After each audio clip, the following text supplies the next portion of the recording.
Hey, what's up? I'm back. It's me with the destruction of America. Today, we are going to take a little look at Black Lives Matter. I am going to try to expose how their argument of systematic racism is patently false. So, they have this argument as they go around and they protest over the life of George Floyd right now. That was a tragic loss. It is. By a bad cop. A bad cop that should not have been on the job. We can ignore the fact that the guy was white, because it definitely wasn't a white cop killing a black man as the cause of this. It was a bad cop that should not have been on the job. But we'll get to that. We're going to start with this idea of systematic racism. Systematic racism, by its definition, would be how everything would be set up against a certain group of people, in this case, black people. Black Lives Matter does not like that. Guess what? White people don't like the idea of systematic racism. But in the instance of what they're marching for, they are under the impression that everything is set up against them because they're black. That's just not true. What's really going on is a lot of them are still stuck on the plantation. And by that I mean they are stuck on these ideas that are fed into them by one specific political party. And that political party is using them as pawns and has them convinced that they are systematically being affected by everything in America, that it's all stacked up against them. And that's just not true. Let's take a little look at history about how this political party has gotten them to believe this. I still don't know how they believe it, but let's just take a little look. In the 1600s, we obviously know that slavery was brought over to America. Slavery was just not only black people, as they claim that it is. There were also white people. As Irish people came, they were enslaved. Italians were enslaved. Germans were enslaved. Every race, color, creed, and religion that's ever lived on this planet has been enslaved at some point in time. So it's not a systematic issue because it isn't just one group of people. It was everybody. Whites enslaved whites, black enslaved blacks, Chinese enslaved Chinese. Everybody's done it. But where the narrative goes wrong here is people are being told that slavery began with white people enslaving Africans in Africa. And that's not true. That portion of slavery was started by Barbary pirates. The Barbary pirates were Muslims that lived on the Ivory Coast of Africa. They enslaved white people by the millions until the Europeans, which were white, came and bought the freedom for all the white people that were there.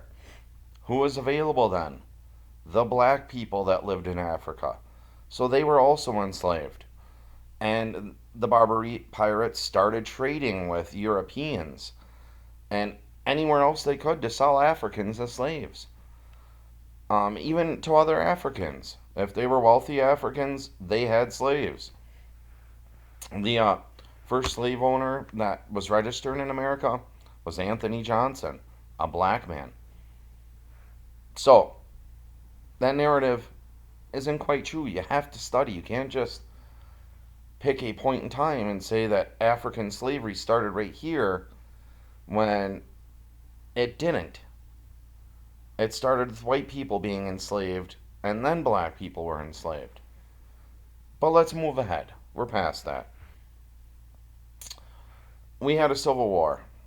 A civil war where 640,000 white people fought, died, or were injured in the name of freeing slaves. More people died and got injured for the Union than there were actual slaves at the time. But we did it. And Abraham Lincoln signed the Emancipation Proclamation and ended slavery. Did it end right there on that moment? No, it still took a little time for that message to get passed around.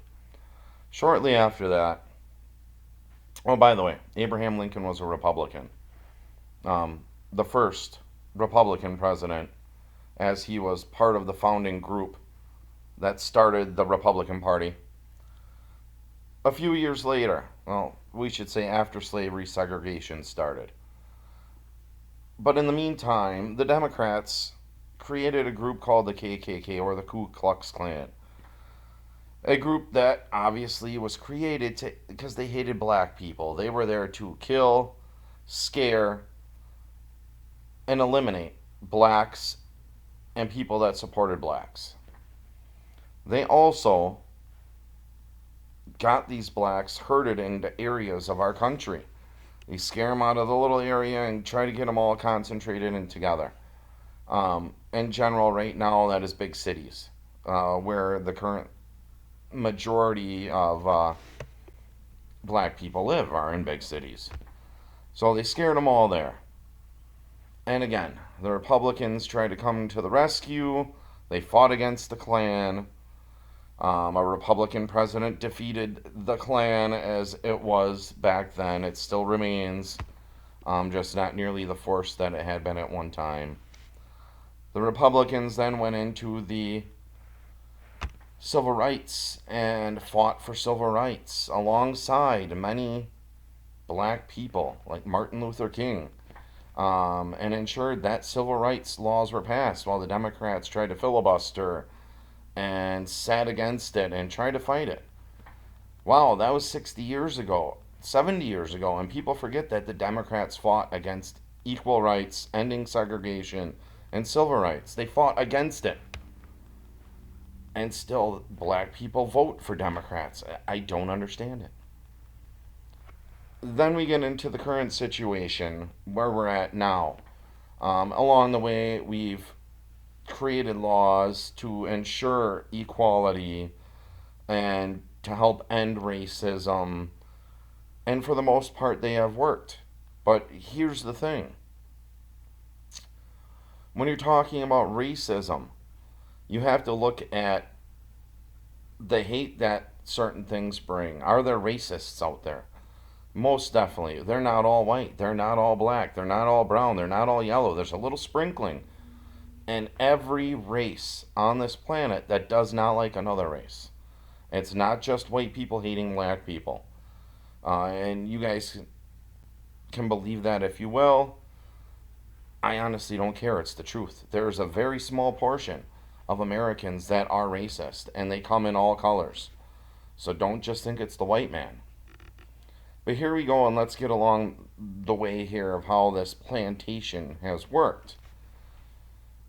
You get laws that were written that were allegedly written to help. Things like affirmative action. Affirmative actions basically put quotas into companies saying you have to hire minorities that demographically match the area you're hiring them for. Fine and cool. You know who that does not apply to? Doesn't apply to white people. So if white people go to a neighborhood that is mostly minorities, none of them have to hire us because we're not part of that law. It does not protect us. Sounds racist to me. Huh. Well, who am I? I'm white. You're allowed to be racist against white people.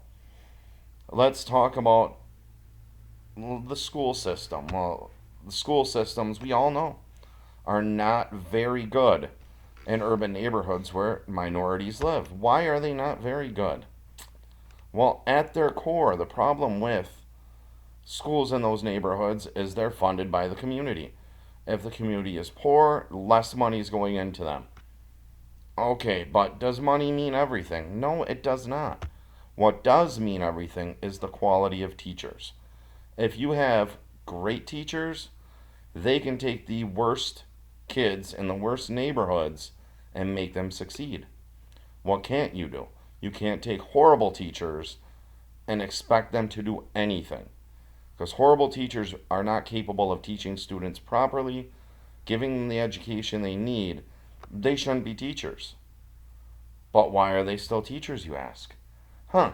Because they have teachers' unions.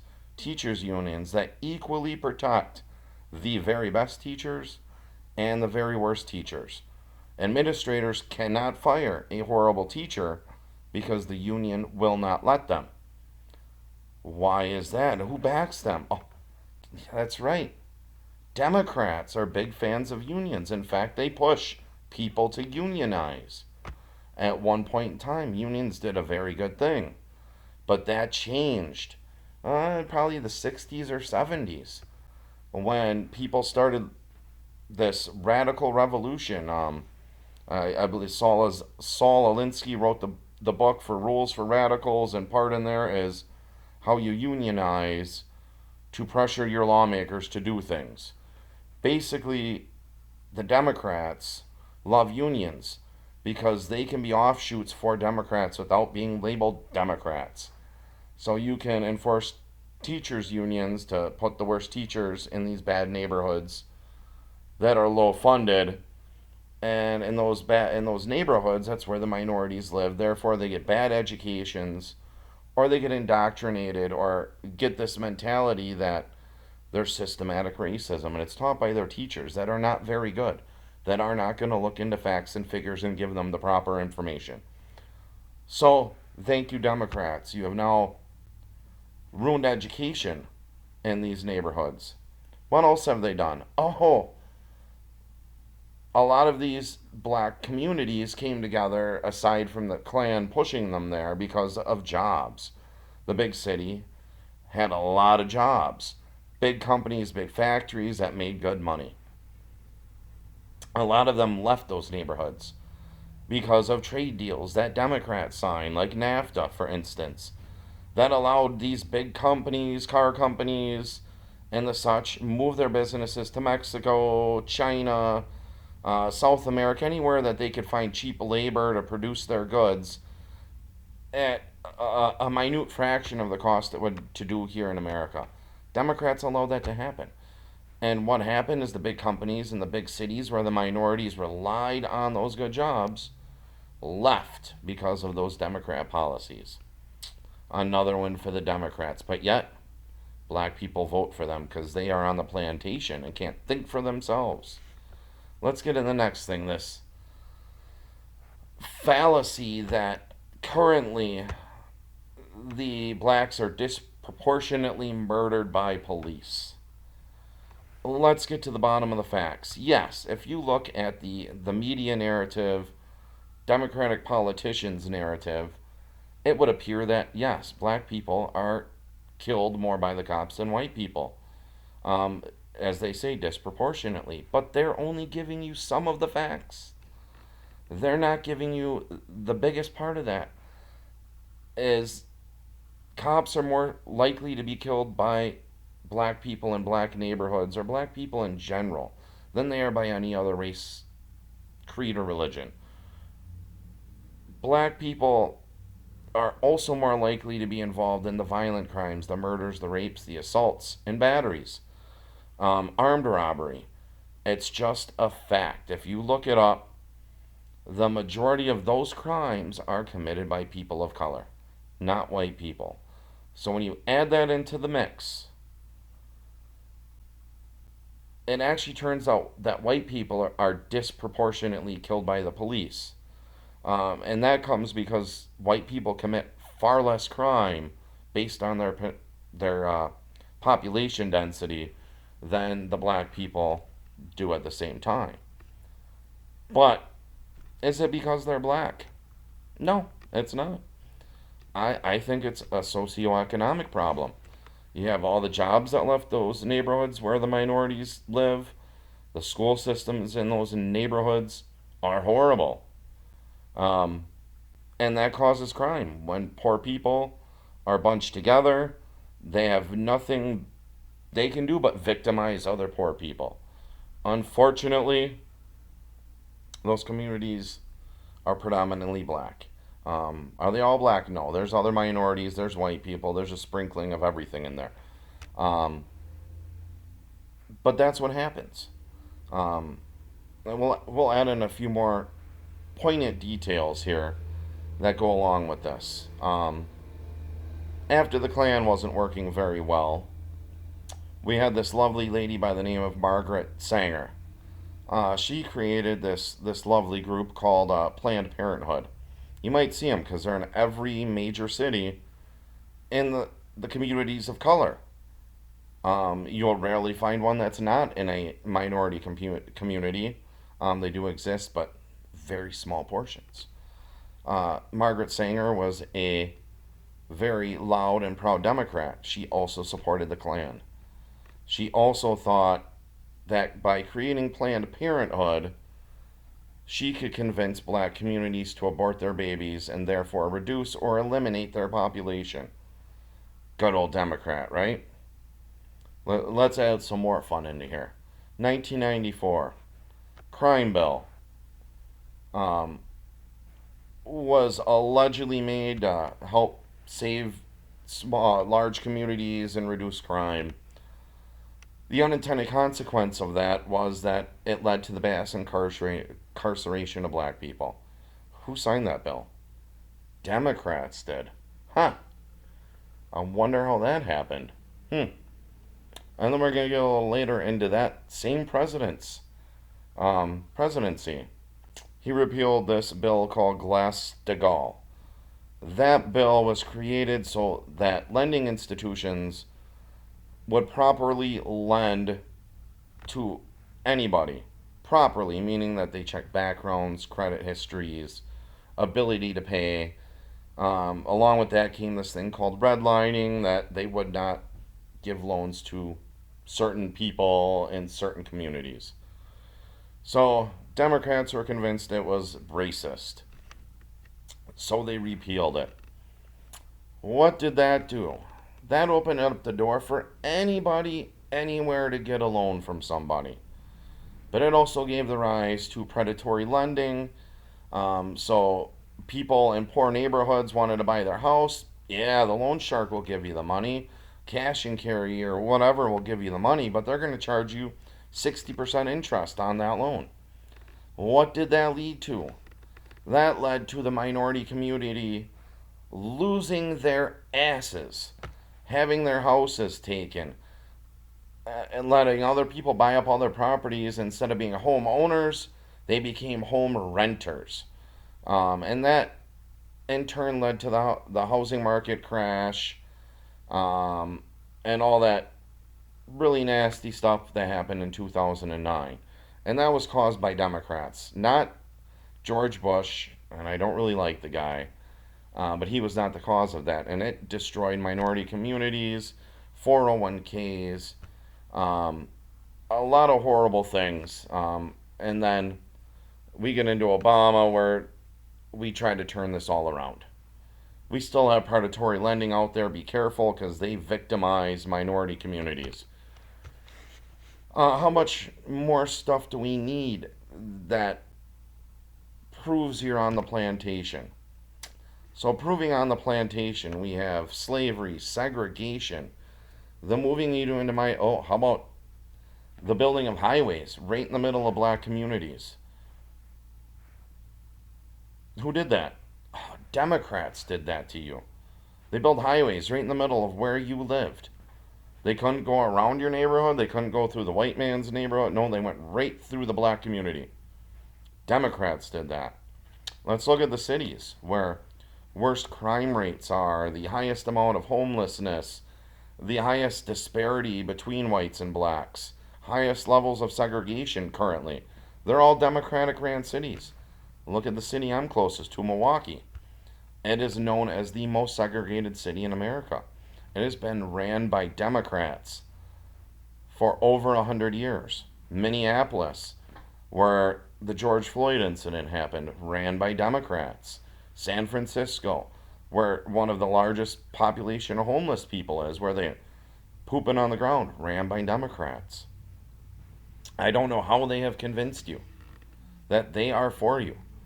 When they came out and they started trying to back up your George Floyd protests, they came out in those African scarves that are worn by rich African slave owners. And you applauded them. Okay.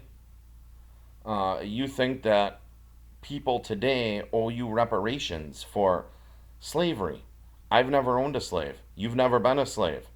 The only thing you are a slave to is the Democratic plantation. You should talk to your Democrats and ask them why they are not giving you reparations. Why is it the rich and powerful that are backing all this up? Because they're sowing seeds of chaos in our country. They are using Black Lives Matter, the Democrats are, as another militant political arm as they did with the Ku Klux Klan. And if you don't believe it, just go do some research. Black Lives Matter is going and causing chaos. A lot of what they're doing is good. Protesting is right. Looting and the violence and tearing up of their own communities is all done by the Democratic establishment. They are urging these people via the media.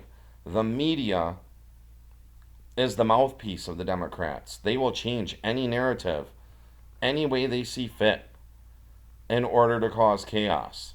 This country was doing very, very good. And then the media showed a black man getting killed by the police. 2 weeks before that, Tony Timpa was killed the same way. Why didn't you see him on the news? Because he's white. And that would not cause any problem in this country by a white man being killed by a cop. Because they don't care. Why is it when you turn on the media and you see crime stories, the media is only showing you black people committed crimes? When's the last time you saw a white guy that shot somebody? You don't see it. How about this? While you're out marching because George Floyd was killed by a bad cop, who, by the way, had multiple infractions, but could not be fired because the police union protected him. And again, who's friends to the union? Democrats. So as you're out there marching for this systematic racism, it's fake, it's false, get off the plantation. Alright, you're sowing seeds of chaos to fill a need the Democrats have because they cannot defeat the current president. And they did this the last election, when Black Lives Matter started. They did it as a way to show that Trump was going to sow chaos and we can't have him. And all this while, it's your Democrats that are behind all of it. So if you want to get some real education, you want to make things and changes that are really actually going to take hold, you need to look at some things. For one, look at the family court system. The family court system disproportionately awards custody to mothers and takes fathers out of a child's life. That affects the minority community more than anything you will ever find. Fathers are gone, gang membership goes up, drug use goes up, criminal activity goes up, hypersexualization goes up. Fathers, stay in the lives of your children. You guys are throwing riots and protests and all this over one black man. One black man, a bad cop, hurt, killed. But you're not marching in Chicago, where on Father's Day weekend, 105 black people were killed by other black people. Why aren't you there and stopping the violence? You know who is there? The police. And they're trying to stop it. And 99.9% of police are good. And they are in the minority communities because that's where the crime is. Those are the people that are getting hurt, raped, murdered, robbed, beaten, and abused. Those are where the businesses are getting burned. The police are there to protect those communities. Ever since we started this broken windows police policy where they see something wrong and they stop, crime in those communities has went down. They have become safer. Over the last how many years, unarmed citizens are getting shot less and less and less. Last year, 10 unarmed black people were shot by cops.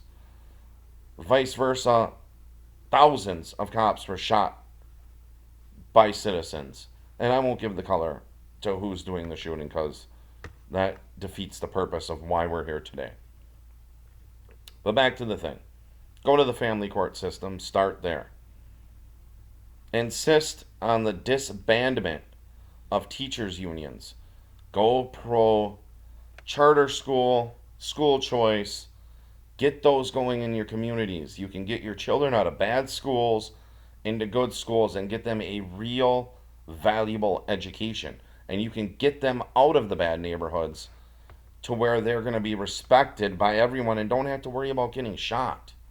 White people don't hate black people. But what we do hate is when we see a protest for George Floyd that we all agree with. We all agree that what happened to him was wrong. It doesn't matter he was a lifetime criminal. It doesn't matter he was high. It doesn't matter he just committed a crime. He didn't have a weapon. He wasn't resisting. He did nothing wrong. We all backed your protest. We all backed it. Until you started burning businesses down. You started looting, robbing, and aiming at white people on top of that. It's not our fault.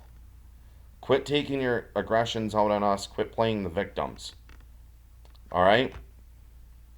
Your next is urged not to defund the police, but to disband the police unions that protect bad policemen. A police chief is only as good as his worst member on staff that is fully protected by the police union. Get rid of them. Unions are doing no good right now. They have done good in the past. They are doing no good right now. Get rid of them. Keep the police, disband the unions. The only people that legitimately want police gone are the people that are ready to sow the seeds of chaos into your community. They are doing this for a political purpose. Keep that in mind. Be woke like you claim you are, because you are definitely not woke. So wake up. Once we get that, we need to also look into this truth in sentencing law that Democrats helped pass and create. They disproportionately made it in a way that it is going to affect the black communities by putting them in jail for longer than white counterparts. So look into it. You don't want that. You want people to be equally charged for what they do. Is there some good behind truth in sentencing? Yes. But it's not all good. Look into it. And overall, right now, your biggest and best thing you can do to protect your community is to get rid of the Democrats. The only people standing in the way of this country being in full-blown chaos everywhere are the Republicans. And I'm not here telling you that the Republicans are doing a whole lot. They just present the opposition to the Democrats' plan. If you look at courses of history in communist and socialist countries, they did the same things that Democrats are doing right now in order to push socialist agendas like Hitler did, Mao Zedong did, Stalin did, and then Putin is doing right now. Socialism leads to communism. And the Democrats' aim is to sow the seeds of chaos, keep you all on plantations, and hope that the chaos will allow them to generate their socialist agenda. And if you're woke, you'll understand that socialism is no good. They can't just keep offering handouts to people, as they have done to keep you in the neighborhoods you're in with their welfare and not requiring work, just sit back, we'll pay you to do that. It's just going to keep you down further and further and further. Socialism will not lift you out of poverty. It will not lift you and move you out of those neighborhoods. In fact, it's the one guaranteed way you will never get out of them. So make a change. In November, get rid of those Democrats. It's the best thing you can ever do. And Black Lives Matter. Wake up. Learn your history. And once you learn your history, there will be people ready for an equal and honest conversation with you. But what we will not do is we will not be kissing your feet. We will not be giving reparations for something we did not do. We will not be bowing down to you like you're the king. We just will not. If you want to have an honest conversation, then you need to learn that systematic racism is a myth. But the plantation the Democrats have you on is real and it's in your face. You just need to wake up and see it. So for now, the destruction of America is going to close. And I hope you join me for the next exciting episode. Who knows what we're going to talk about? But I'm going to dig into somebody and I'm going to go hard. So till then, I'll see you then.